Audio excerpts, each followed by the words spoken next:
Glória a Deus, aleluia. Cumprimento a amada igreja capaz de ser essa noite. Amém, irmãos? Vamos nos colocar de pé, irmãos, fazer uma oração. Iniciar a lição número 2 desse quarto trimestre de 2021. Para a glória e para a honra do nome do nosso Senhor Jesus Cristo. Vamos orar ao Senhor nessa noite. Senhor Deus, Pai Todo-Poderoso, Pai amado e querido. Mais uma vez, meu Deus, nos encontramos diante da Tua presença, diante da Tua face, para louvar, bendizer e engrandecer o nome do Senhor, meu Pai. Só o Senhor é digno de merecer, meu Pai. Só o Senhor é digno de receber nessa noite toda a adoração, Senhor, pertence ao Senhor. Tome aqui a sua igreja nas suas mãos. Tome aqui a minha vida nas suas mãos também, meu Pai. Venha aqui nessa noite de hoje, meu Pai, tendo misericórdia das nossas vidas. Venha aqui, meu Pai, fortalecendo o nosso coração nessa noite, meu Deus, para a glória e honra do Senhor. Tome cada vida aqui presente, que seu Espírito Santo venha nos inspirar, meu Pai, através da Tua palavra, Senhor. Que venhamos sair daqui edificados pelo poder da Tua palavra nessa noite. Repreenda todo mal, repreenda todo impedimento e cumpra com a Tua vontade, cumpra com o seu propósito nessa noite, e assim te agradecemos em nome de Jesus. Amém e graças a Deus. Amém, irmãos? Os irmãos já podem se sentar em nome de Jesus e abrir aí na lição número 2. Nós estamos estudando o quarto trimestre de 2021 com o título O Apóstolo Paulo, Lições da Vida e Ministério do Apóstolo dos Gentios para a Igreja de Cristo. Nós estamos na lição número 2. Lição número 2, Saulo de Tarso, o perseguidor. Estamos começando aqui um pouquinho atrasados, né? Mas eu creio que nós vamos aqui recuperar este tempo para a glória e para a honra do Senhor. Eu acho que hoje não tem história engraçada, viu, irmã Roberta? Irmã Roberta, eu acho que hoje não tem história engraçada não, viu? Mas se tiver, se a gente lembrar de alguma, que a irmã gosta, né? Texto áureo, irmãos, texto áureo, vamos lá. Atos capítulo 9, versículo 1. E Saulo, respirando ainda ameaças e mortes contra os discípulos do Senhor, dirigiu-se ao sumo sacerdote. Atos capítulo 9, versículo 1. Verdade prática. A igreja é uma instituição divina que perdurará na terra até o arrebatamento, pois do contrário já teria acabado ao longo da história. Verdade prática é forte, né?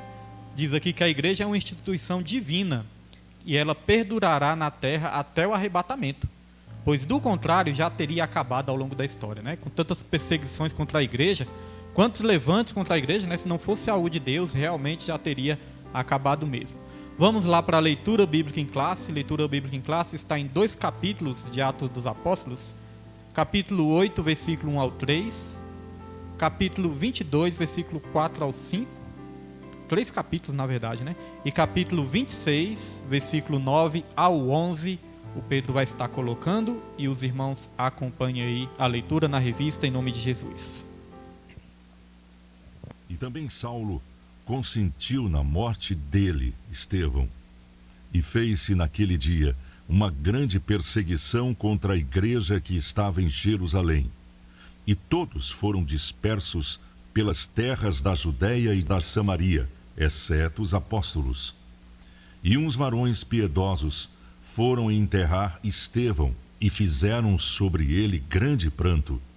E Saulo assolava a igreja, entrando pelas casas e arrastando homens e mulheres, os encerrava na prisão.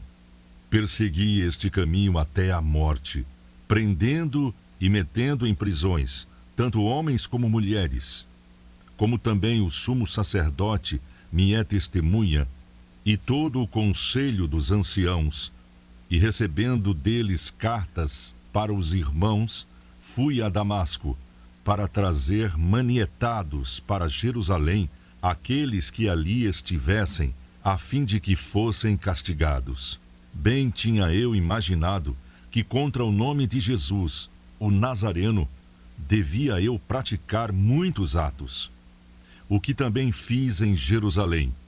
E havendo recebido o poder dos principais dos sacerdotes, encerrei muitos dos santos nas prisões, e quando os matavam, eu dava o meu voto contra eles. E castigando-os muitas vezes por todas as sinagogas, os obriguei a blasfemar, e enfurecido demasiadamente contra eles, até nas cidades estranhas os persegui. Aleluia. Objetivo geral da lição: conscientizar a respeito do problema da perseguição aos cristãos no mundo. Objetivos específicos: elencar as características persecutórias de Saulo, expor a respeito da perseguição contra a igreja em Atos e esclarecer a respeito de um sistema contra a igreja.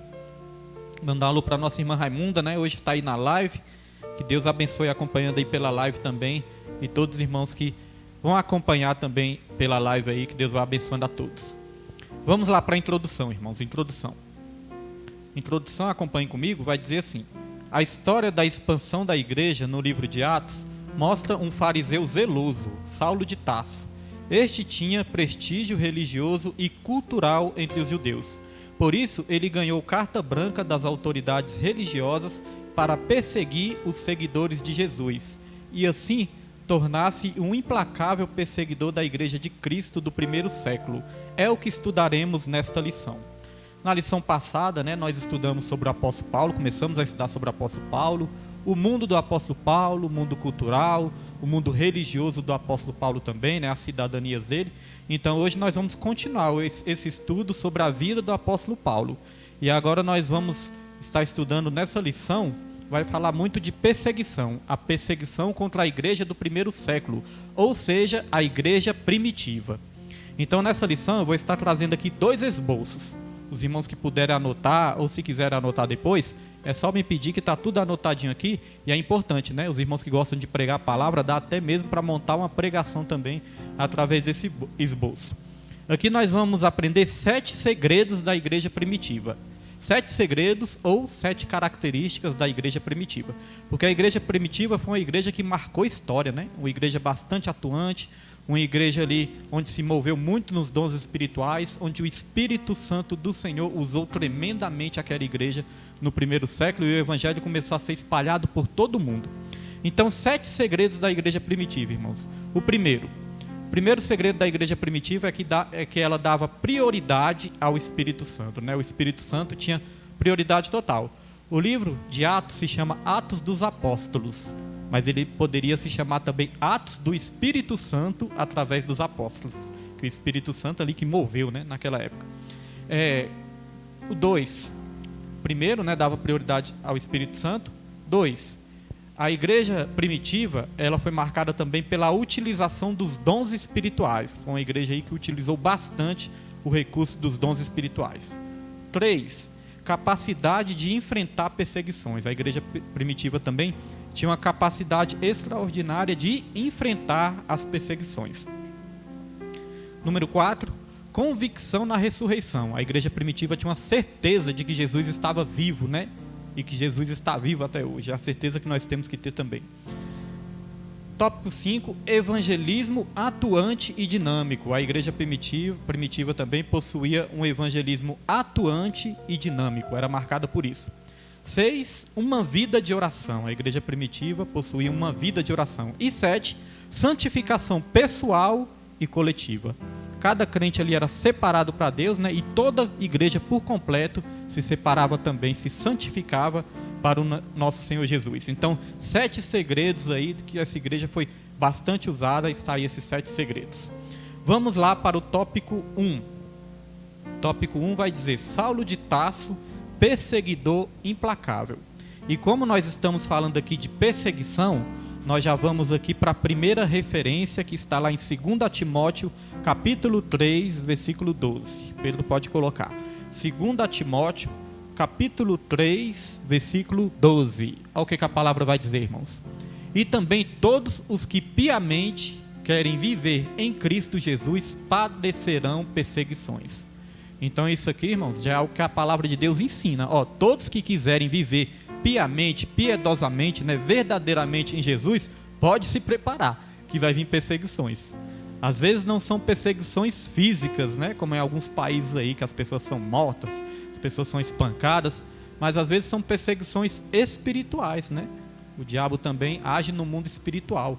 Perseguições espirituais, às vezes sentimento contrário contra a palavra, palavras de maldições contra a palavra e contra a vida dos cristãos também, se torna ali uma perseguição espiritual também. Vamos lá. Subtópico 1, Saulo se descreve como blasfemo, perseguidor e opressor. O próprio apóstolo Paulo admitiu isso, que ele era um blasfemo antes de conhecer Jesus, perseguidor e opressor. Está lá em 1 Timóteo, capítulo 1, versículo 13, e que Deus abençoe também a nossa irmã Nilde Vila Nova, para a glória e honra do Senhor. Vamos lá, irmãos. Diz assim, ó. Como um fariseu fanático, Saulo tinha a convicção de que seu papel era destruir a fé cristã, matando e prendendo os seguidores de Jesus. Sua postura arrogante o fazia ser truculento, usando grande violência contra pessoas simples, homens e mulheres sem qualquer compaixão. Ele acreditava piamente que com esse comportamento estava agradando a Deus. Então veja que o apóstolo Paulo, ele era um homem violento, perseguia, prendia ali os crentes, entrava nas casas, maltratava ali homens, mulheres e até crianças, irmãos, sem compaixão nenhuma. E ele achava, que ele estava ali fazendo a vontade de Deus, ele achava que estava agradando a vontade de Deus. Então nós vemos o perigo do fanatismo religioso, hoje nós vamos falar disso também. O perigo do fanatismo religioso e da intolerância religiosa. Irmãos, nós somos cristãos, mas nós temos que respeitar a fé de todos, A fé, opção de vida, opção sexual, nós não temos que concordar, mas nós temos que respeitar, assim como nós temos que ser respeitados também como cristãos, Então o apóstolo Paulo, ele achava que estava fazendo a coisa certa. Olha só o que ele mesmo escreveu lá em Atos dos Apóstolos, capítulo 17, versículo 30, Pedro pode colocar. Atos dos Apóstolos, capítulo 17, versículo 30, ele disse assim, mas Deus, não tendo em conta os tempos da ignorância, anuncia agora a todos os homens e em todo o lugar que se arrependam. Então o que ele está dizendo? Que Deus, ele não leva em conta o tempo da ignorância. Aquilo que nós fizemos outrora, sem entendimento, sem conhecimento da palavra, Deus, ele não leva em conta. Por isso que a Bíblia fala que o nosso passado, ele joga no mar do esquecimento, Nem o diabo pode nos acusar mais pelo nosso passado. Quando o diabo quiser nos lembrar do nosso passado, aí nós lembramos a ele do futuro dele, Que ele já é um perdido, condenado, e nenhuma condenação há para aqueles que estão em Cristo Jesus, aqueles que são chamados segundo o propósito de Deus. E quantos de nós, muitas vezes, quando começamos a nos lembrar daquilo que nós já praticamos outrora, nós não pensamos assim, Eu só devia estar cego quando eu fiz isso. Eu só devia estar cego quando eu pratiquei certas coisas, Só devia estar cego quando eu falava isso, até mesmo dos crentes, do Evangelho, de Jesus. Então, na verdade, era isso mesmo. Na verdade, nós estávamos cegos, mas Jesus abriu os nossos olhos e hoje em dia nós podemos enxergar para a glória e honra do Senhor. Então, vamos lá. Continuando aqui a leitura. Apoiado pela casa sacerdotal, que odiava o nome de Jesus, Saulo usava dos meios legais para atacar os cristãos. Por causa de sua truculência, os seguidores de Jesus tiveram que fugir para outras cidades. O perseguidor respirava ameaças e morte contra os discípulos de Jesus, e por isso não via problemas em prender e arrastar presos para Jerusalém os que professavam o nome do Nazareno. Então, irmãos, nós estamos falando aqui de perseguição e duas coisas interessantes.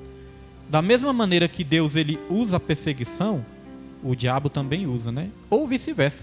Da mesma maneira que o diabo usa a perseguição, o próprio Deus também usa a perseguição. Porque o que acontece? Antes da promessa ali do Espírito Santo descer sobre todos os discípulos, Jesus, ele falou para os discípulos ali, ele falou, vocês não saiam da cidade, fiquem na cidade, até que do alto vocês vão ser revestidos de poder, vocês vão ser revestidos do Espírito Santo. E aí vocês vão ser minhas testemunhas, tanto em Jerusalém, como em toda a Judéia, em Samaria e até os confins da terra. Ou seja, por todo mundo. Essa era a promessa de Jesus e a vontade de Jesus. Que depois que os discípulos fossem cheios do Espírito Santo, capacitados pelo Espírito Santo, revestidos pelo Espírito Santo, eles tinham a missão de sair por todo mundo. Ide por todo mundo, e pregar o Evangelho a toda criatura. Mas sabe o que aconteceu? Os discípulos, a promessa se cumpriu, os discípulos foram ali batizados com o Espírito Santo, revestidos com o Espírito Santo, mas eles não quiseram sair. Eles quiseram continuar ali na mesma cidade de Jerusalém. Quiseram ficar no mesmo lugar. Aí sabe o que aconteceu? Deus, ele começou a permitir. Deus, ele permitiu a perseguição. A perseguição começou ali contra os filhos de Deus, contra a igreja. A perseguição começou contra a igreja, e depois que a perseguição começou, aí sim eles foram obrigados a sair da cidade. Então note, irmãos, que até as coisas ruins que acontecem na nossa vida pode ter um propósito de Deus nisso, né? Se a gente não quiser fazer, Deus ele vai ali criar uma situação para que a gente possa ali fazer a vontade dele. Então é como a Bíblia fala, né? Todas as coisas cooperam para o bem e todas as coisas cooperam para o propósito do Senhor. Isso também fazia parte do propósito do Senhor. Se muitas vezes Deus ele permite perseguições nas nossas vidas também, pode ser que seja para que a gente evolua, para que a gente cresça, para que a gente caminhe na fé, para que a gente saia da zona de conforto, do comodismo também. Deus ele pode permitir uma perseguição. E uma coisa muito interessante também, a igreja de Cristo, quanto mais perseguida ela era, e ainda é até hoje, né? Quanto mais perseguida, mais ela cresce. Tem até um ditado que inventaram aí, que fala, crente é igual omelete, quanto mais bate, mais cresce, né? Tem esse ditado que diz aí. Então é assim, irmãos, a Bíblia fala não, tem um ditado que diz aí também, que o sangue dos mártires é aqueles que morrem pela fé, que morrem pelo evangelho, vai dizer que o sangue dos mártires é a semente do evangelho. Então quando se mata um crente, irmãos, pode ter certeza que está nascendo mais 2, 3, 4, 5, através da mensagem que aquele que morreu deixou. Então só cresce. Olha como que Deus é maravilhoso. O diabo também, ele usa perseguição contra o povo de Deus. O diabo, nós sabemos, né? O diabo usa situações, circunstâncias e usa até mesmo pessoas para perseguir o povo de Deus, né? Só que nós vemos que esse plano do Satanás, essa estratégia do Satanás nunca funcionou. Que quanto mais o diabo levanta pessoas para perseguir, mais a igreja de Cristo cresce até hoje. E daqui a pouco nós vamos falar mais por que isso, né? Por que acontece isso, meus irmãos? Então não tem como. A Bíblia fala claramente que as portas do inferno não prevalecerão contra a igreja de Deus. Olha só, está aqui em Mateus, Pedro vai colocar também, Mateus capítulo 16, né? Deus tem falado bastante aqui neste lugar, através desse versículo. Mateus capítulo 16, versículo 18, né? Até o 19. Então diz assim, ó, pois também eu te digo que tu és Pedro, e sobre esta pedra edificarei a minha igreja, e as portas do inferno não prevalecerão contra ela. Versículo 19, Pedro, e eu te darei as chaves, isso aqui nós pregamos domingo, né? E eu te darei as chaves do reino dos céus, e tudo o que ligares na terra será ligado nos céus, e tudo o que desligares na terra será desligado nos céus, né? Aquela questão do domínio, irmãos, aquela questão da autoridade que nós pregamos no domingo aqui, nós vemos que o plano de Satanás, né, foi fazer o homem perder o domínio, perder a autoridade. Mas quem reconquistou essa autoridade? Quem reconquistou esse domínio, irmãos? Foi o próprio Jesus, né? A Bíblia fala que Jesus veio sobre essa terra, morreu lá na cruz, ressuscitou ao terceiro dia, e a Bíblia vai dizer que Jesus ele foi lá e tomou das mãos do Satanás a chave da morte e do inferno. E aonde está isso, pastor? Lá em Apocalipse capítulo 1, versículo 18, coloca aí, Pedro. Apocalipse capítulo 1, pedi? Apocalipse capítulo 1, versículo 18, olha o que diz. E o que vivo e fui morto, mas eis aqui estou, vivo para todo sempre. Amém? E tenho as chaves da morte e do inferno. Jesus falando isso, né? Jesus ele tem o poder sobre a morte e sobre o inferno, irmãos. Ele reconquistou essa autoridade, ele tirou o domínio das mãos de Satanás, e agora, como nós falamos domingo, nós vamos reinar juntamente com Jesus. Jesus é soberano sobre todas as coisas, mas nós vamos exercer autoridade também juntamente com ele nessa terra, na verdade nos novos céus e na nova terra, aonde habita a justiça. Então nosso Deus ele fez isso por todos nós. Então não adianta o inferno se levantar, não adianta o inimigo perseguir, né? Lá na carta aos Hebreus, ninguém sabe o autor da carta aos Hebreus. Muitos acreditam que pode ter sido o apóstolo Paulo. Na carta aos Hebreus vai nos ensinar que os crentes daquela época estavam sofrendo também muitas perseguições. E os crentes daquela época, sofrendo perseguições, eles estavam quase desistindo. Eles estavam a ponto de desistir, porque as propriedades deles eram tomadas, vendiam as propriedades deles, né, eles perdiam os bens deles. Então eles estavam ficando desanimados, irmãos. Eles estavam ali quase desistindo e quase voltando para o judaísmo, né? Voltando para o estado anterior deles. Mas aí Deus ele usou o autor aos Hebreus para dar aquela carta, para escrever aquela carta, que é uma carta de incentivo, é uma carta de exortação, é uma carta de ânimo. A carta de Hebreus é para animar o povo crente. Falou, continue aí. Jesus, aí começa a explicar todo o sacrifício de Jesus, né? Jesus é maior do que Moisés, Jesus é maior do que Josué, Jesus é maior do que os anjos, Jesus é o dono da igreja, ele fez o sacrifício perfeito, ele está conosco, ele derramou todo o seu sangue. Continue na fé, é necessário confiança, porque depois de havermos feito a vontade de Deus, nós vamos alcançar a promessa, nós vamos conseguir, o justo viverá pela fé. Mas se ele retroceder, a alma de Deus não tem prazer nele. Então é uma carta de incentivo para o povo de Deus continuar. Perseverar, diz ali também, ó, é necessário congregar. Não deixe de congregar como é o costume de alguns. Antes vamos admoestar uns aos outros na prática do amor e nas boas obras. Ou seja, nos estimular na prática do amor e das boas obras. Diz também que nós podemos entrar no trono de Deus, entrar ali na presença de Deus com autoridade, com a nossa consciência limpa e com o coração, né, irmãos, purificado de toda injustiça, de todo pecado, entrar com toda confiança. Então essa carta foi escrita para os crentes perseverarem na fé, porque o diabo sabe que nem todos, irmãos, aguentam a perseguição. Tem muitas pessoas que param por causa da perseguição, as pessoas perdem a fé, as pessoas desacreditam, né? As pessoas desanimam muitas vezes, entristecem e aí retrocedem.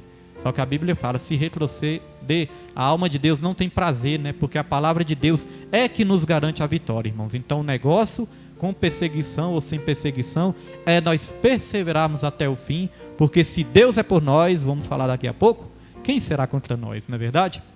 Vamos lá para o tópico 2, para a glória e honra do Senhor. Subtópico 2, perdão. Subtópico 2 vai dizer, as ameaças de Saulo de Tarso.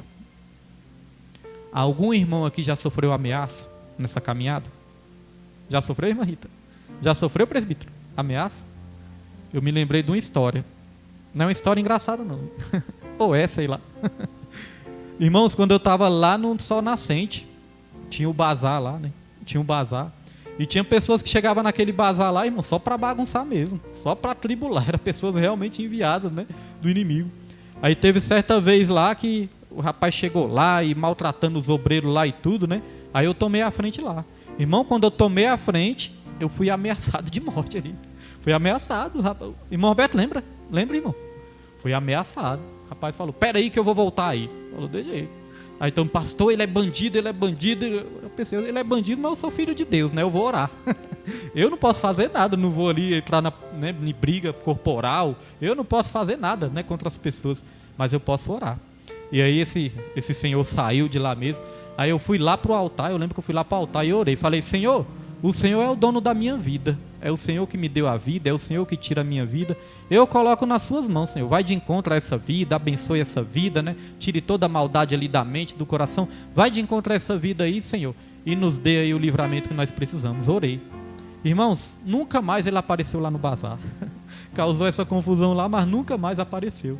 Só que a gente tinha que ter cuidado também, vigilância, porque realmente ali o clima era tenso mesmo, irmãos. Mas ameaça, muitas vezes nós sofremos até ameaças mesmo de morte, né? Então isso é sério. Vamos lá, subtópico 2. As ameaças de Saulo de Tarso. A expressão respirando ameaças e morte descreve Saulo de maneira figurada, como uma fera selvagem que ameaça sua presa, no texto de Atos 9, versículo 21. O perseguidor era visto como um exterminador, pois conduzia os cristãos às prisões, além de permitir que fossem açoitados. Ele não poupava ninguém que seguisse a doutrina de Cristo. Então veja que ele perseguia as pessoas que seguiam a doutrina de Cristo. Porque para o apóstolo Paulo era um escândalo as pessoas que seguiam Cristo. Por quê, irmãos? Porque eles, os judeus naquela época, não acreditavam no Messias que ia morrer na cruz, né? O Messias que ia estar ali sofrendo, sendo chicoteado, morrendo na cruz. Não, eles imaginavam o Messias, irmãos, que ia vir aqui, né?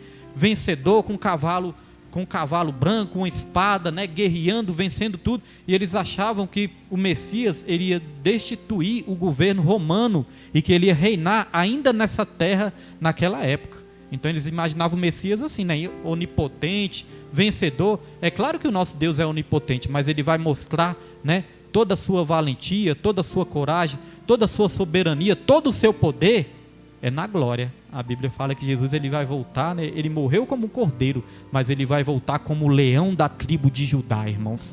vencendo todas as batalhas, né? Mas eles achavam que isso ia acontecer naquela época. Então eles não imaginavam o Messias sendo chicoteado, sendo cuspido, né? Morrendo na cruz, porque a morte de cruz naquela época era uma maldição. Era considerada uma maldição. Então para eles Jesus era um amaldiçoado. Não era um abençoado, era um amaldiçoado.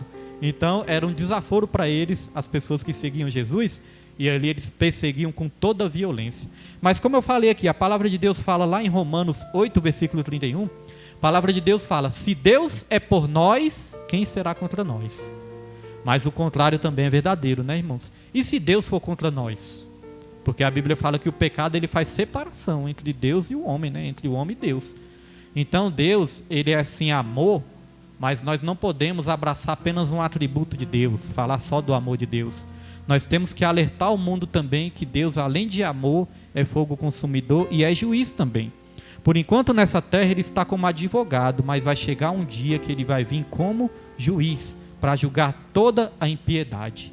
E aqueles que abrigam a impiedade, né, irmãos, infelizmente, não vão ser absolvidos, porque o homem tem o poder de escolha, o homem tem o poder, né, de crer em Jesus Cristo, tem o direito de escolha, e a fé vem do ouvir e ouvir a palavra de Deus, e a palavra de Deus está sendo pregada a toda criatura, irmãos.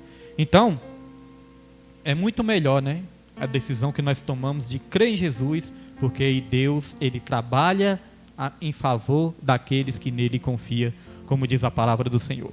Vamos lá. Subtópico 3, continuando, subtópico 3. Por que Saulo perseguia os cristãos?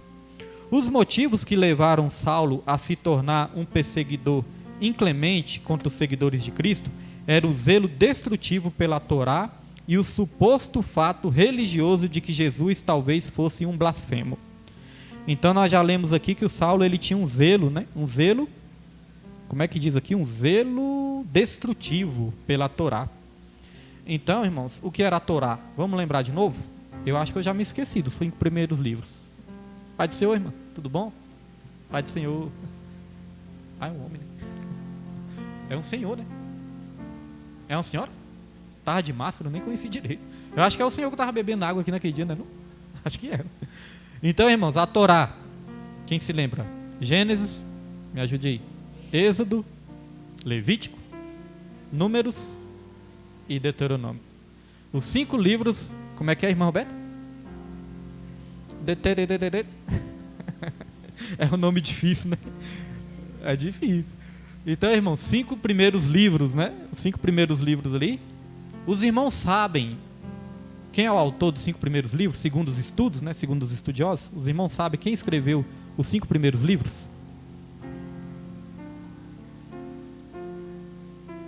Sim, segundo alguns estudiosos, né? Não é aquela certeza absoluta, mas segundo os estudos que foram feitos, tudo aponta para quem? Quem se lembra? Não, os 5 primeiros livros do Antigo Testamento. Do Antigo. Paulo escreveu o Novo.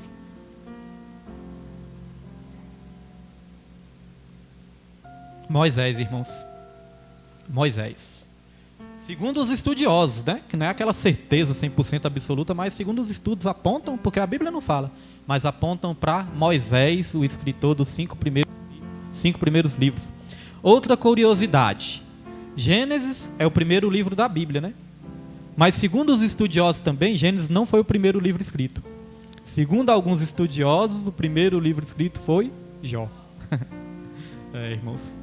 Por isso que conta, né, a história ali desde os patriarcas ali antigamente. Então vamos lá. Continuando aqui. Para Saulo, o anúncio de que um crucificado pudesse ser o Messias prometido pelos profetas do Antigo Testamento era um escândalo. Ora, quem fosse suspenso no madeiro, ou na cruz, né, de acordo com a lei, estava sob a maldição divina. Está lá em Deuteronômio 21, 23, depois os irmãos leem. Era considerado maldito todo aquele que morria na cruz. Por isso, nosso Senhor não passava de um blasfemo para Saulo. Mais tarde, por ocasião de sua conversão, ele descobre que Cristo assumiu a maldição da lei e por isso nos livrou dessa maldição. Irmãos, tem um versículo da Bíblia que fala assim: aonde há o Espírito Santo há liberdade. Só que a liberdade, que muitas vezes nós podemos até confundir, Não é liberdade para a gente fazer o que quiser, né? Sair quebrando tudo dentro da igreja. Não é essa liberdade que está falando. Ali está falando que antes, quando as pessoas liam o Antigo Testamento, ainda existia um véu. Este véu impedia as pessoas de entender, de ter a revelação do Antigo Testamento. Por quê? Porque ainda faltava o Espírito. Faltava a revelação do Espírito Santo.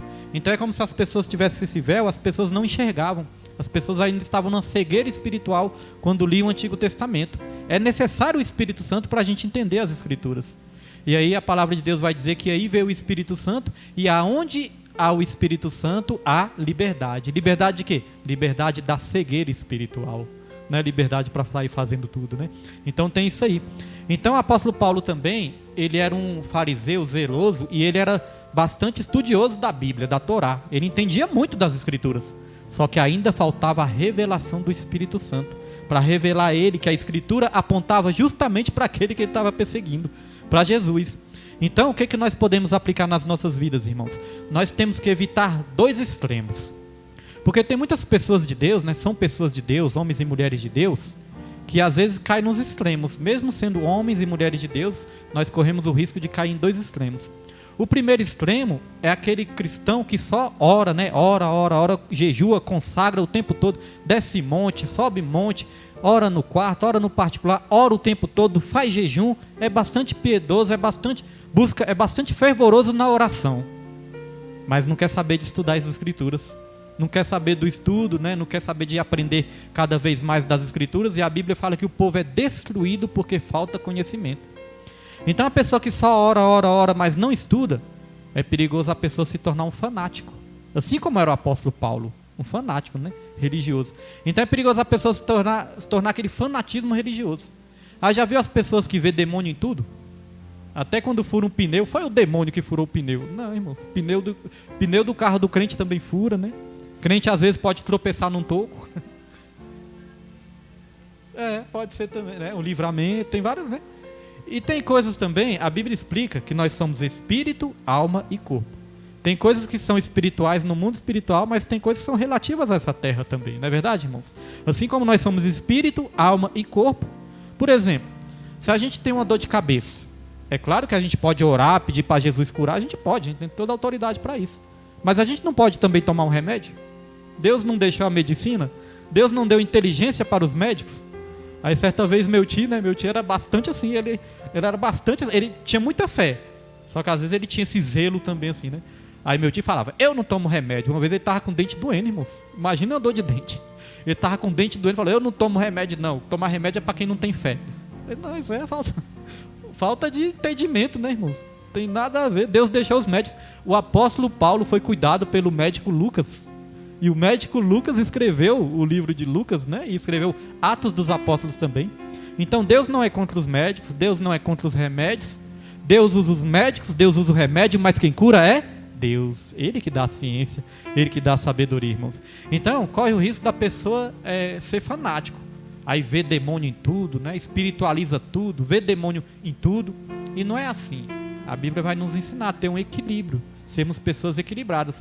Agora, se eu for aquela pessoa também que só estuda, faz curso de teologia, faz seminário, estuda todos os livros, estuda a Bíblia, mas não ora, não busca, não consagra, não jejua, aí eu vou ser uma pessoa eloquente, mas sem o fervor do Espírito Santo. E a unção não faz apenas a diferença, a unção ela faz toda a diferença. Então temos que aliar o conhecimento à unção e à revelação do Espírito Santo. Lá em 2 Pedro, capítulo 3, versículo 18, o que a Bíblia fala? Antes crescei na graça. A graça, existem os meios de graça. A oração, a consagração, a comunhão, frequentar os cultos, adorar a Deus, são os meios de graça. E Jesus falou, crescei na graça e no conhecimento do Senhor Jesus. Uma coisa alinhada à outra, irmãos. Certa vez perguntaram para um evangelista famoso, perguntaram, o que é mais importante para o cristão, a oração ou a palavra? Aí esse evangelista devolveu com outra pergunta. O que é mais importante para um pássaro? A asa esquerda ou a asa direita? As duas, né, irmãos? Uma coisa está aliada à outra. Só com a asa o pássaro não voa. Só com a oração o crente também não cresce. E só com a leitura da Bíblia também vai ficar incompleto. Então nós precisamos equilibrar essas duas situações. E aí sim nós vamos aí ser crentes cheios do Espírito Santo e vamos estar crescendo cada vez mais. Vamos lá, terminei o tópico 1? Terminei, não é isso? Está no 3? Por isso nosso Senhor não passava de um blasfemo para Saulo. Mais tarde, não, já li, né? Já li tudo. Então agora vamos para o tópico 2, irmãos, avançando aqui para o tópico 2, para a glória e para a honra do Senhor Jesus. Vamos lá. Tópico 2, a perseguição contra a igreja de Cristo. Muito importante isso, né? A perseguição contra a igreja de quem? De Cristo Jesus. Subtópico 1, contra os seguidores de Jesus. A perseguição de Saulo contra Jesus era uma perseguição contra a igreja, o corpo de Cristo, uma instituição divina. Então a perseguição de Saulo contra Jesus era uma perseguição contra a igreja. E a perseguição contra a igreja, irmãos, é uma perseguição contra Jesus também. Olha só o que está escrito aqui em Atos capítulo 9, versículo 5. Pode colocar, Pedro? Atos capítulo 9, versículo 5. Olha o que diz. E ele disse, quem és, Senhor? E disse o Senhor, eu sou Jesus, a quem tu persegues. Duro é para ti recalcitrar contra os aguilhões. Eu vou explicar isso aqui, que é interessante também. Então, o apóstolo Paulo, quando ele caiu ali do cavalo, aí ele perguntou, né? Ele viu Jesus, aí ele perguntou, quem é o Senhor? Aí Jesus falou, eu sou Jesus, a quem tu persegues. Mas espera aí, Paulo não estava perseguindo, não eram os crentes? Paulo não estava perseguindo, era a igreja? E Jesus falou, você está perseguindo é a mim. Então quem persegue, irmãos, os crentes, quem persegue a igreja, está perseguindo o próprio Deus, está perseguindo o próprio Jesus. E no final, Jesus disse assim, ó, eu sou Jesus a quem tu persegues, duro é para ti recalcitrar contra os aguilhões. O que quer dizer isso, recalcitrar contra os aguilhões? Irmãos, antigamente, né, para amansar um boi, existia, ou até cavalos mesmo, existia ali umas ferramentas que eram pontudas. Nessas ferramentas pontudas, eles usavam ali para fazer com que o boi seguisse o caminho que a pessoa queria, né? Então eles pegavam aquela ferramenta e espetavam o boi ali para fazer o boi ir para o caminho que a pessoa queria, para conduzir o boi para o caminho certo, né? Então eles usavam aqueles aguilhões. Então o apóstolo Paulo, Deus ele já estava querendo conduzir ele para o caminho certo. Deus já estava usando ali várias formas, várias ferramentas de conduzir ele para o caminho certo, e é como ele estivesse ali resistindo a esses aguilhões, resistindo a essas ferroadas, né? Como se Deus estivesse ali incomodando e ele resistindo ainda. Isso pode acontecer na vida de muitas pessoas também, né? Aconteceu na minha durante tanto tempo, tantos anos. Às vezes nós ficamos ali resistindo, irmãos. Às vezes nós ficamos ali, né, negando a vontade do Senhor. E aí é a mesma coisa da gente estar aí lutando contra esses aguilhões, aí vai doer cada vez mais, né? Se o dono da boiada ali está tocando a boiada e dá aquela cutucadinha pro boi pro caminho certo, e o boi não for pro caminho certo, aí a cutucada vai ser mais forte, né? Aí vai ser cada vez mais forte. Então, quanto mais nós resistimos a Deus, ao Espírito Santo, mais podemos acrescentar dores nas nossas vidas também. É isso que quer dizer essa passagem. Então vamos lá continuar. E uma coisa importante, né, que a igreja ela é uma instituição divina. Se é uma instituição divina, não tem como dar errado. Os planos de Deus não podem ser frustrados. Vai um alô também para o nosso irmão Bruno, bispo da Bahia, Riachão do Jacuípe. Deus abençoe, irmão Bruno. Vamos lá. Sim, só uma coisa que eu esqueci de falar. Quando nós falamos que nós temos que crescer na graça e no conhecimento do Senhor Jesus, é igual quando nós precisamos caminhar. Nós precisamos caminhar, irmãos, é importante as nossas duas pernas crescerem juntas. É ou não é verdade? Se uma crescer mais rápido que a outra, ou se uma crescer mais rápido que a outra, nós vamos ficar como? Capengando, né? Então a oração e a palavra, irmãos, quando nós alinhamos essas duas coisas juntas, nós vamos caminhar, né, de uma forma mais tranquila, sem estar tropeçando, sem estar caindo, porque nós vamos caminhar de uma maneira mais tranquila.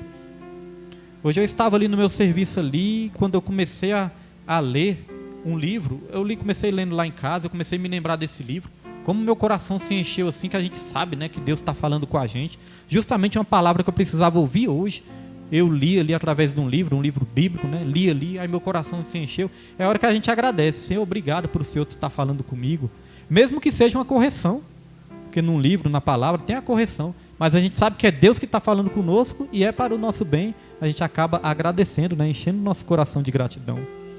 Então vamos lá continuar. Então continua aqui, ó. Ao passo que ele respirava ameaças e morte contra os seguidores de Cristo. Sua intenção era acabar de vez com a igreja. Ao atacá-la, Saulo atingiu as pessoas que representavam Cristo, dentre as quais havia um homem arguto, defensor do nome de Jesus e cheio do Espírito Santo, cujo nome era Estevão. Então, irmãos, Estevão, todos sabem, ele foi morto e apedrejado, né? Nós sabemos que esse é o chamado do profeta, ser morto e apedrejado. Deus nos chamou, o chamado do profeta, irmãos, não é para ser famoso, não é para agradar todo mundo, não, é para realmente ser morto e apedrejado. Às vezes não é fisicamente, mas é de outras maneiras, espiritualmente, igual nós já falamos, ou através de algumas perseguições.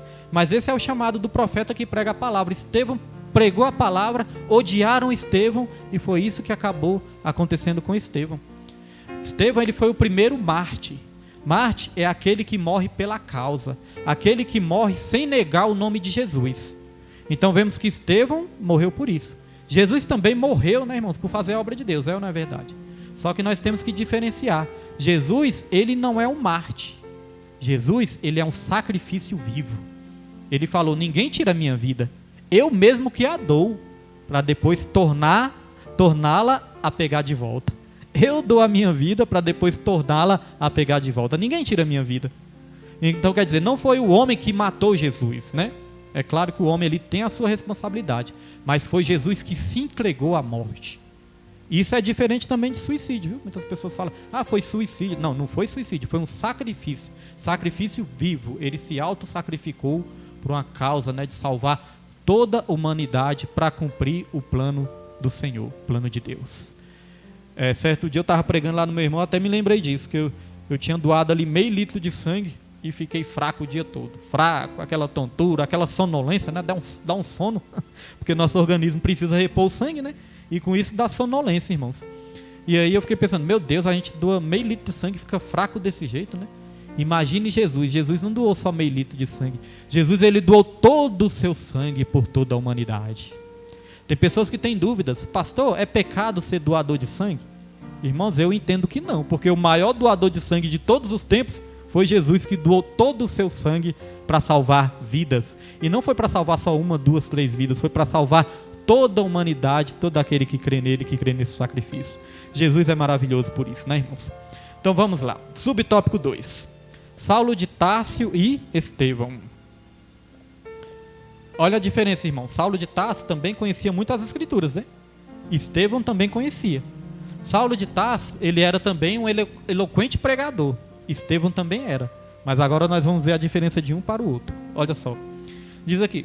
Se por um lado, Saulo era um erudito que chamava atenção devido à sua cultura judaica, greco-romana e autoridade na Torá, Estevão era um erudito do judaísmo com grande capacidade do espírito para confrontar ideias contrárias aos ensinos de Jesus. O primeiro mártir da igreja era um homem cheio do Espírito Santo, conhecedor profundo da história de seu povo e da teologia judaica. Por isso, quando apontava para Jesus Cristo como clímax da revelação redentora para o mundo, o fazia com autoridade. Então Paulo era um pregador, Estevão também era. Só que Estevão se sobrepôs a Paulo. Estevão se sobressaiu a Paulo. Por quê? Porque Estevão, além de conhecer bastante a palavra de Deus, era um homem cheio do Espírito Santo e tinha a revelação do Espírito Santo, irmãos. Então, um homem cheio do Espírito Santo que conhece a palavra de Deus, irmãos, não adianta. Pode vir argumento, pode debater, irmãos, mas nunca vai prevalecer, porque a verdade, a revelação sempre vai prevalecer, meus irmãos. Então, continuando aqui, diz assim, ó. O discurso inflamado de Saulo e respaldado pelos oponentes dos seguidores de Jesus, deparou-se com outro discurso, mas este proveniente da sabedoria do Espírito. Essa autoridade espiritual de Estevão atraiu a ira dos inimigos de Cristo. Por isso, com pleno consentimento de Saulo, eles o apedrejaram até a morte. Mas se por um lado eles mataram Estevão, por outro, potencializaram a mensagem do primeiro mártir da igreja. Um alô para nossa irmã Ana Clara e para nossa irmã Osmarina também, que está na live. Que Deus abençoe a todos em nome de Jesus. Então, irmãos, olha só que interessante. Mas se por um lado eles mataram Estevão, por outro potencializaram a mensagem do primeiro mártir da igreja. Então a mensagem cresceu, foi mais. No lugar da mensagem morrer, a mensagem cresceu, foi mais. Por que isso? Porque, irmãos, eles podem matar o mensageiro, mas eles não podem matar a mensagem. O mensageiro morre, mas a mensagem fica. E cresce cada vez mais, irmãos. E a Bíblia fala, né? Morrer com Jesus é até melhor do que estar nessa terra. Né? A Bíblia mesmo ensina isso. Olha só o que diz aqui em Mateus 24, versículo 35. Então o que importa nas nossas vidas, irmãos, é a gente deixar um legado. É a gente deixar a mensagem, a gente deixar a palavra, irmãos. Toda live que é feita, todo vídeo que nós colocamos ali no YouTube, toda pregação que a gente coloca ali na rádio, toda pregação que os irmãos pregam e a gente coloca ali, é uma semente. Nós nunca sabemos onde essa semente vai germinar. E o que importa é isso, é deixar a mensagem. Olha só o que diz em Mateus 24, 35. O céu e a terra passarão, mas as minhas palavras não hão de passar. Pode destruir os céus, pode destruir a terra, mas a palavra de Deus, ela subsiste por toda a eternidade, irmãos. A palavra de Deus é o próprio Deus, né? A Bíblia fala, o verbo se fez carne, ou seja, a palavra se fez carne e habitou no meio de nós. Jesus é a própria palavra, né? Jesus é o verbo vivo que se fez carne e habitou no meio de nós. Isso aqui que nós vemos, né? A Bíblia que nós lemos aqui, é como se fosse Jesus em letrinhas. Aqui é Jesus em letrinhas, irmãos. E é como se a palavra, né, saltasse das Escrituras e habitasse no nosso meio. A palavra saiu da boca de Deus e começou a habitar. A palavra se materializou. Isso é muito forte, né? Porque às vezes nós ouvimos falar alguma coisa, ainda fica uma duvidazinha. Agora já pensou, irmãos, a palavra se materializar na tua frente? Por exemplo, assim, você ouve falar de uma promessa. Está escrito aqui, existe essa promessa. Aí você não acredita. Aí já pensou, essa promessa se torna carne e osso, aparece na sua frente e fala, sou eu. Você leu sobre mim. Isso é maravilhoso, né, irmãos? Isso é algo maravilhoso que enche nosso coração de alegria. Vamos lá, subtópico 3. E o que é maravilhoso? Um Deus que não cabe nem no universo, não cabe nem nos céus. A Bíblia fala que nem os céus podem conter o nosso Deus, irmãos, de tão grande que Ele é. Os irmãos acham o planeta Terra grande? O planeta Terra é grande, né? Só que o planeta Terra perto do Sol, ele é só uma bolinha assim, ó, perto do Sol. O Sol, perto de outra estrela que é maior do que ele, se torna só uma bolinha. E aí vai indo. Existem planetas que são milhares de vezes maiores que o Sol. Agora imagine, quantos milhares e trilhões e trilhões e trilhões e trilhões de estrelas não existem. Mas nem os céus podem conter Deus. Então um Deus tão grande, o que eu acho maravilhoso é que um Deus tão grande se tornou um bebezinho bem pequenininho. E habitou no meio de nós, né? Veio em carne e osso e se habitou dentro de nós, habitou no meio de nós. E o mais incrível ainda, um Deus tão grande que nem o universo pode conter, cabe dentro do nosso coração. Um coração, imagina o que é um coração em relação ao universo. Nosso Deus é incrível, nosso Deus é maravilhoso. Então vamos lá, subtópico 3. Uma intolerância religiosa e política contra a igreja atual. A igreja atual continua a despertar fúrias de certas autoridades políticas e religiosas que não aceitam a mensagem de liberdade e vida que o Evangelho proporciona. Nossos irmãos que servem a Deus em países políticos e religiosamente fechados para o Evangelho continuam a pagar com a própria vida a fidelidade à mensagem de Cristo. Oremos pela igreja perseguida. Olha, irmãos, oremos pela igreja perseguida. Às vezes nós temos a tendência de pensar que aqui não acontece muitas coisas assim, né? Dos crentes serem mortos, serem apedrejados, esquartejados, decapitados, até incendiados. Tem vídeo aí que circula na internet de crentes sendo incendiados, tocando fogo nos cristãos, irmãos. É uma coisa que eu não aguento nem ver. Eu coloco assim, mas não aguento ver não.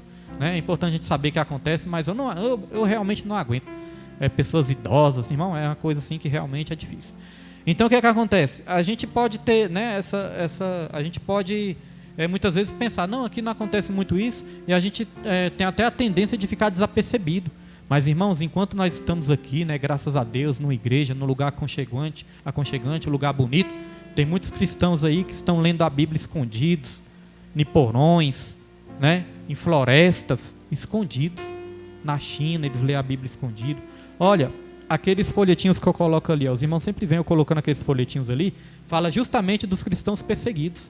Ali fala de vários países, o que eu coloquei hoje fala do Vietnã. Então vários países ali está mostrando o que acontece com esses cristãos em outros países. E toda vez que eu leio aquilo ali, aí meu coração, né, se lembra que eu tenho que orar por essas vidas, orar pela igreja perseguida. Então quando os irmãos, até aconselho, né, até dou aqui uma ideia, né, quando os irmãos estiverem na consagração também, que são os cultos de orações, os irmãos lembrem né, dos irmãos, dos cristãos perseguidos também, e orem pela igreja perseguida. Porque quando nós estamos orando pela igreja perseguida, pela igreja de outros países, nós estamos orando por nós mesmos, porque todos nós somos a igreja. Nós somos um só corpo, né? Nós somos um só corpo, então vamos orar, irmãos. Vai um alô para o meu amigo, irmão Hélio Lopes, lá do meu trabalho, que Deus abençoe o irmão Hélio também, em nome de Jesus. Então aqui falou, irmãos, que muitas vezes sofremos perseguições políticas, né? Perseguições, como foi dito aqui, ó. A igreja atual continua a despertar fúrias de certas autoridades políticas e religiosas. Então, perseguições políticas e religiosas. Aqui nós já vamos para o tópico 3, que aí eu quero trazer um ensinamento também sobre essa questão de perseguição política e religiosa. Tópico 3 vai dizer assim, ó, quando um sistema se volta contra a igreja. Então, irmãos, quando o sistema se volta contra a igreja, é porque já está se cumprindo a palavra de Deus. Lá em 1 João 5, versículo 19, diz que o mundo jaz no maligno. O mundo jaz no maligno. O mundo é o quê? Não é o planeta Terra. O mundo é esse sistema. A Bíblia fala que o espírito do anticristo já age sobre essa terra. Essa questão de governo mundial. Muitas pessoas falam, a teoria da conspiração não é teoria da conspiração, é a teoria da revelação. Revelação da palavra. Muitas coisas, até essas tecnologias que estão chegando aí, irmãos. Tudo isso aí, ó, vai unir um só governo, uma só moeda, uma só religião. Aí vem a marca da besta, vai vir todas essas coisas aí. Essa tecnologia 5G aí, ó, é uma tecnologia tão avançada que se uma pessoa abriu a torneira na casa dela, o governo já vai saber ali, já vai ter acesso. Então, a maneira de controlar todas as vidas, porque quando você controla todas as vidas, você pode doutrinar todas as vidas. Você pode ensinar o que você quiser para todas as vidas. E é através da tecnologia. São coisas que facilitam a nossa vida? São coisas que facilitam a nossa vida. Mas a Bíblia fala que, se possível, até os escolhidos serão enganados. Nós não vamos ser enganados. Mas, irmãos, tudo isso é para unir todas as coisas. Até essa questão de unir todas as religiões, isso não é de Deus. É chamado ecumenismo, a união de todas as religiões. Isso aí é um plano do anticristo. Porque tem religião, irmãos, que não crê em Jesus, segundo as Escrituras. Tem religião que não crê em Jesus como Jesus Cristo, não crê que Jesus ressuscitou, tem uns que creem em reencarnação, coisa que a Bíblia não ensina, tem religiões que creem em consulta aos mortos, leitura de mão, essas feitiçarias, essas coisas. Então, como pode a luz andar junto com as trevas? A Bíblia fala que não tem jeito. Então essa questão, né? E o pretexto é o quê? O amor. Fala sobre o amor. Não é porque temos que nos amar, aí todas as religiões têm que se unir. Não, irmãos. O amor, ele anda junto com a verdade. A verdade anda junto, caminha junto com o amor. Não com a mentira, não com a enganação, né? O amor fala a verdade. Então essa questão de perseguição, e aqui fala que o sistema se volta contra a igreja. E quando eu falei aqui de doutrinação, doutrinação é o ensino que querem passar. E eles começam por onde? Pelas nossas crianças, irmãos. Doutrinação nos colégios. Olha só um fato que eu estava vendo, né? Isso até me preocupou. Eu estava vendo ali um vídeo. Esse vídeo aí criou uma polêmica. Uma atriz, o nome dela é Joana Prado. Muitos aqui eu creio que conhecem. Joana Prado é a antiga feiticeira. Hoje em dia ela é esposa do Vitor Belfort, que é um lutador de UFC. Hoje em dia eles são evangélicos, né? O Vitor Belfort e ela são evangélicos, são cristãos.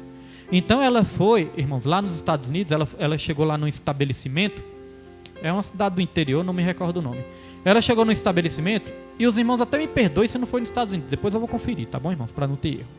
Então, mas ela foi no estabelecimento, e nesse estabelecimento, ela foi no banheiro, ela ia no banheiro. Aí no banheiro tinha assim, um homem desenhado e uma mulher, né? Aí a gente pode pensar assim, um banheiro unissex. É igual isso aqui, irmãos. Isso aqui é um banheiro unissex, né? Homem pode usar e mulher... Olha lá, tá lá. Mulher também pode usar. Só que é um de cada vez, né, irmãos? Um entra, tranca a porta. Depois, quando o outro sai, entra a mulher, tranca a porta. É assim. Mas esse banheiro que ela foi, irmãos, não era assim. Se eu não me engano, o nome é transex. Não é unissex, é transex. Se eu não me engano o nome, né? Então, esse banheiro já está ali determinado, é uma lei que tem, que esse banheiro pode entrar homem e mulher, os dois juntos, que não é para ter distinção de sexo. Pode entrar os dois juntos, de uma vez só. Olha só se isso não é coisa do diabo, irmãos. Porque existe uma ideologia que se chama ideologia de gênero. O que é a ideologia de gênero? A ideologia de gênero diz que não existe um sexo distinto. Só existe o gênero humano. É o gênero humano. Mas se é homem ou se é mulher, é a cultura, é a sociedade e a própria decisão da pessoa é que vai dizer se a pessoa é homem ou se é mulher. Ou seja, se um menino acha que nasceu no corpo de menina, né? Se uma menina acha que nasceu no corpo de menino ou vice-versa, né? Então ele pode escolher o seu sexo. Fala, não, eu sou uma menina que nasci no corpo de menino, então eu sou uma menina. Então escolhe o seu sexo. E tem países aí que diz que estão quase obrigando, né? Tornando assim, legalizando, na verdade, legalizando a cirurgia, irmãos. Essa cirurgia, trocar de sexo, né, e tudo, e quase assim, obrigando os pais a aceitarem. Então os pais são obrigados a aceitar se o jovem escolher isso aí. Então tudo doutrinação, tudo coisas vindo diretamente do reino das trevas. E aí a Joana Prado, o que ela fez? Ela falou assim, ó, eu estou aqui com minha filha, como é que pode? Então quer dizer que qual é o risco da minha filha entrar no banheiro e depois entrar um homem? Ou ela entrar no banheiro e já tem um homem lá dentro? Qual o risco disso? Eu estou aqui para proteger minha filha e denunciar isso. Sabe o que fizeram, irmãos, quando ela fez isso? Os patrocinadores, os empresários que apoiavam ela, que patrocinavam ela, irmãos, pararam de patrocinar. Ficaram contra ela e começou uma perseguição contra ela. Muitos criticando, muitos falando, começou uma perseguição contra ela, irmãos. Os irmãos lembram do jogador de vôlei também. O jogador de vôlei só expressou sua opinião.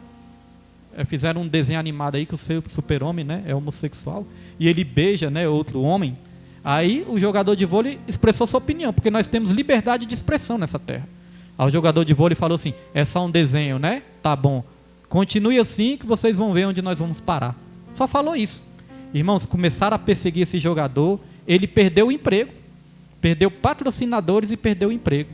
Sabe por que está acontecendo isso? É porque isso já tinha sido profetizado lá em Isaías 5, versículo 20. Coloca aí, Pedro. Isaías capítulo 5, versículo 20. Olha o que a palavra de Deus vai dizer. Isaías 5, capítulo 5, versículo 20. Coloca, vai. Quando não pedir, você já procura. Isaías capítulo 5, versículo 20. O Pedro vai estar colocando ali, irmãos. Porque hoje em dia nós vivemos o quê? Nós vivemos uma inversão de valores. Isso a Bíblia ensina. Isaías, livro do profeta Isaías, os irmãos quiserem anotar também, podem anotar, capítulo 5, versículo 20, ao que diz a palavra do Senhor, irmãos. Isso profetizado, né? Há mais de 2.600 anos atrás, Isaías capítulo 5, versículo 20, diz assim, ó, ai dos que ao mal chamam bem, e ao bem mal, que fazem das trevas luz, e das luz trevas, e fazem do amargo doce, e do doce amargo. Ou seja, né? O mal virou bem, o bem virou mal, o certo virou errado, o errado virou certo, ninguém pode falar mais nada, ninguém pode denunciar, parece que é pecado pregar sobre o pecado hoje em dia. E aí vem as perseguições, vem a lacração. E isso, irmãos, é perseguição contra a verdade. Olha só, eu vou ler aqui algum trecho aqui rapidinho na minha revista, que diz assim, ó, a necessidade de buscar a Deus é própria do ser humano. Impedir essa iniciativa livre e pública é impedir a livre manifestação da condição de ser humano. Por isso que ao longo da história a perseguição aos cristãos viola os direitos humanos. Ou seja, a partir do momento que autoridades intelectuais, jornalistas, artistas exigem que os cristãos não tenham o direito de expressar os seus valores, princípios e doutrinas que perpassam a dinâmica da vida e fazê-lo em qualquer espaço da sociedade, há sim uma violação aos direitos mais nobres do ser humano. Não é possível exigir dos cristãos que escondam sua fé. Isto é, que deixem de falar o que eles têm visto e ouvido. Tentaram fazer isso com os apóstolos Pedro e João, e chamando-os, disseram-lhes que absolutamente não falassem nem ensinassem ao nome de Jesus. Mas suas respostas foram taxativas, respondendo, porém, Pedro e João lhes disseram, julgai vós se é justo diante de Deus ouvir-vos antes a vós do que a Deus, porque não podemos deixar de falar do que temos visto e ouvido. Ou seja, irmãos, é uma violação dos direitos humanos impedir que uma pessoa expresse a sua fé. Isso é até crime, é contra a lei. É uma violação dos direitos humanos. Nós temos direito, irmãos, de ter fé e expressar a nossa fé. Não somente os cristãos, mas os espíritas, todos têm direito. Os espíritos também. Todos nós temos que respeitar. Às vezes você não vai acreditar igual aquela pessoa não vai crer, mas nós temos que respeitar. Nós não podemos também praticar intolerância religiosa. Ah, eu sou cristão, então tem que matar todos os espíritos. Não, aí nós estaremos sendo igual o apóstolo Paulo, né? Religioso ao extremo, perseguidor. Nós temos sim que respeitar. E todos têm que nos respeitar a nossa fé também. Então pode ser político, pode ser jornalista, pode ser artista, seja o que for. Tem que respeitar o nosso direito de fé, porque isso é resguardado pela lei. Só que eles estão querendo mudar a lei, né? Estão querendo mudar as leis para que isso não aconteça mais. Então a perseguição vai ser cada vez maior, irmãos. Então é hora da igreja se unir cada vez mais. Irmãos, nós temos que ter cuidado, porque o sistema se volta contra a igreja. O que não pode é a igreja se voltar contra a própria igreja. Já pensou? Profeta atacando profeta, irmão atacando irmão. A Bíblia fala que reino dividido não subsiste. É hora de se unir para pregar a verdade. Tem dois extremos também que nós não podemos cair, né? Em dois extremos, irmãos. Dois extremos que nós não podemos cair. Nós não podemos ser aqueles fanáticos religiosos que condenam todo mundo, né? Nós não podemos ser. Mas nós também não podemos querer alargar a porta, né? A porta continua estreita e são poucos que entram por ela. O caminho ainda continua estreito e são poucos que entram por ele. Ainda tem que ser pregado o verdadeiro ensino, que se viver uma vida sem Cristo, se viver uma vida sem aceitar Jesus, irmãos, não tem salvação, né? Pode ser famoso, pode ser uma pessoa com boas ações, ninguém é salvo por obras, ninguém é salvo por ser bom. Se viver uma vida sem reconhecer Jesus como único Salvador, porque nós na igreja também nós somos cheios de defeitos, né? Nós temos nossos defeitos, nós somos cheios de defeitos, irmãos. Mas nós cremos que nós não somos salvos pelas nossas obras, pelas nossas qualidades. Nós somos salvos pela graça, mediante a fé. Isso não vem de nós, isso vem de Deus. Então nós reconhecemos que nós temos um Salvador. E isso tem que ser ensinado, porque senão as vidas vão pensar que pode viver uma vida de qualquer jeito, negar Jesus até o fim, e no final se prega muitas vezes, sabe o quê? O universalismo. O que é o universalismo? O universalismo prega que no final todos vão ser salvos. E não é isso que a Bíblia fala, né? A Bíblia fala que muitos são chamados, poucos são os escolhidos. A porta estreita são poucos que entram por ela. Então é hora da igreja se unir, porque a mentira está se espalhando. Então a igreja tem que se unir, porque a única maneira de combater a mentira é com a verdade, irmãos. A verdadeira batalha universal não é o mal contra o bem, porque o bem já venceu o mal e o bem sempre vence. Mas é a verdade de Deus contra a mentira que Satanás está implantando aí, principalmente nas nossas crianças. Então, como igreja, nós temos que se unir. Ontem eu assisti um negócio interessante que me fez pensar. Estava assistindo ali um documentário, esse documentário de animais, né? Muito legal o documentário de animais. E ali estava mostrando uma serpente que tem aí no Brasil, no Goiás. Era no interior de Goiás. Existe ali uma serpente, uma cobra, né? Essa cobra, ela não é venenosa, mas ela é bastante agressiva. Ela toda hora ela quer dar bote, toda hora ela quer atacar. Aí teve uma hora que essa cobra ficou atacando tanto, o rapaz estava ali filmando ela ficou atacando tanto, que ela atacou ela mesma. Ela acabou mordendo ela mesma, de tanto que ela estava se atacando. Ela estava enrolada, né? Aí ficou.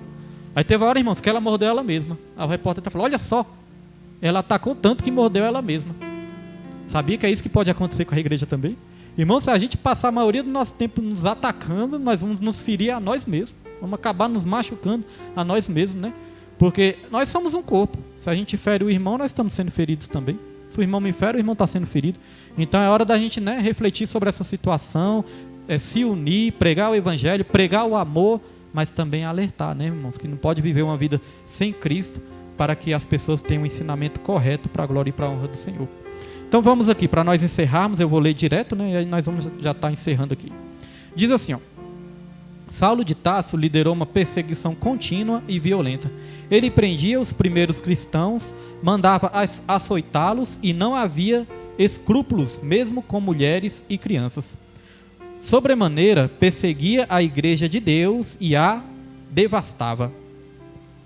Saulo entendia que praticar essas barbáries era defender a fé judaica, livrando os judeus dos hereges, exatamente nos moldes de que Jesus havia alertado aos discípulos. Expulsar-vos-ão das sinagogas, vem mesmo a hora em que qualquer que vos matar cuidará fazer um serviço a Deus. Então Jesus já tinha alertado, ó, tem gente que vão até matar vocês aí e ainda acham que vão estar fazendo um serviço a Deus. E isso aconteceu realmente. Subtópico 2 vai dizer perseguição, tortura e método. Parece exagero afirmar que Saulo de Tarso torturava os primeiros cristãos, mas é o que ele mesmo declara em testemunho pós-conversão. Além de castigá-los fisicamente, ele empregava a tortura psicológica para induzi-los a blasfemarem. Entretanto, apesar da violência empregada com açoites, prisões, torturas psicológicas, apedrejamento e mortes, muitos dos discípulos fiéis a Cristo não negaram o nome de Jesus. Subtópico 3, para terminarmos, diz assim. Então, meus irmãos, aqui falou pós-conversão, né? Depois o apóstolo Paulo se converteu e a Bíblia fala que quando nós estamos em Cristo Jesus, nós somos novas criaturas, as coisas velhas se passaram. Subtópico 3. No início do movimento pentecostal no Brasil, nossos pioneiros sofreram toda sorte de perseguição e violência. Muitos deles sofreram agressões físicas e psicológicas. Tudo isso porque pregavam uma doutrina que a religião oficial não aceitava.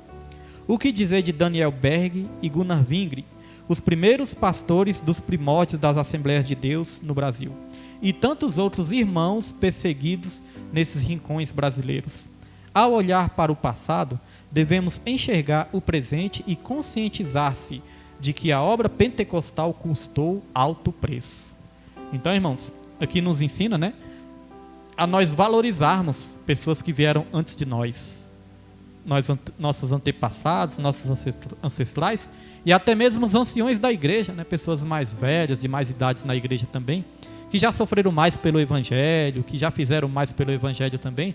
A gente dá valor, a gente orar, porque no mundo tem uma tendência de se desprezar as pessoas idosas.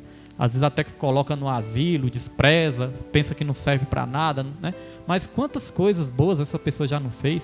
Quantas coisas boas essa pessoa já não contribuiu, né? Criou filhos, criou netos, e às vezes fala, pessoas velhas não servem para nada. Então isso é um pensamento, né, mundano, é um pensamento do mundo, pensamento que não vem de Deus. A Bíblia nos ensina nós valorizarmos sim pessoas que vieram antes de nós e respeitarmos e orarmos por essas pessoas. Conclusão. Se a igreja fosse uma mera organização humana, já teria acabado. Mas é uma instituição divina, edificada pelo próprio Cristo, e por isso a igreja subsiste ao longo dos séculos e continuará a subsistir até a vinda gloriosa de Jesus para arrebatá-la. A igreja é de Jesus. Glória a Deus, irmãos. Olha, irmãos, se a igreja, né, fosse uma organização humana, já teria se acabado. Com tanta perseguição, com tanto ódio contra a igreja, já teria se acabado, irmãos. Certa vez, o apóstolo Paulo, no tempo do apóstolo Paulo também, Gamaliel mesmo disse, olha, nós estamos aí perseguindo esses cristãos aí, mas é o seguinte, se for de Deus, nós estamos perseguindo algo de Deus. Agora, se for do homem, isso aí não vai para frente não. Se for do homem, não vai para frente, mas se for de Deus, nós estamos perseguindo algo de Deus. E até hoje a igreja está aí, né? Viva e atuante para a glória e para a honra do Senhor. Então eu falei nessa lição que nós iríamos trazer 2 esboços. Nós trouxemos um no começo e agora nós vamos trazer um no final. Os irmãos quiserem anotar depois eu passo para os irmãos, que serve até para a gente pregar também uma palavra. Então, irmãos, nós falamos primeiro, né, de 7 segredos da igreja primitiva. Agora nós vamos falar 7 perigos que ameaçam a igreja. Primeiro, ser amada pelo mundo. Primeiro perigo, ser amada pelo mundo. Segundo perigo, conformar-se com o mundo. Terceiro, amar o mundo. Quarto, aliar-se com o mundo. 5, parecer-se com o mundo. 6, imitar o mundo. 7, deixar-se influenciar pelo mundo. Como eu disse, o mundo não é o planeta Terra, né? Não é o nosso próximo, é o sistema. É o sistema de ideologia. É o sistema de doutrinação. Pessoas são usadas, mas a nossa luta não é contra as pessoas. É contra quem está por trás das pessoas, influenciando as pessoas para o mal. É os principados e potestades. Não sei como ele faz, mas ele tem o poder de influenciar os nossos pensamentos, nos enganar e nos confundir.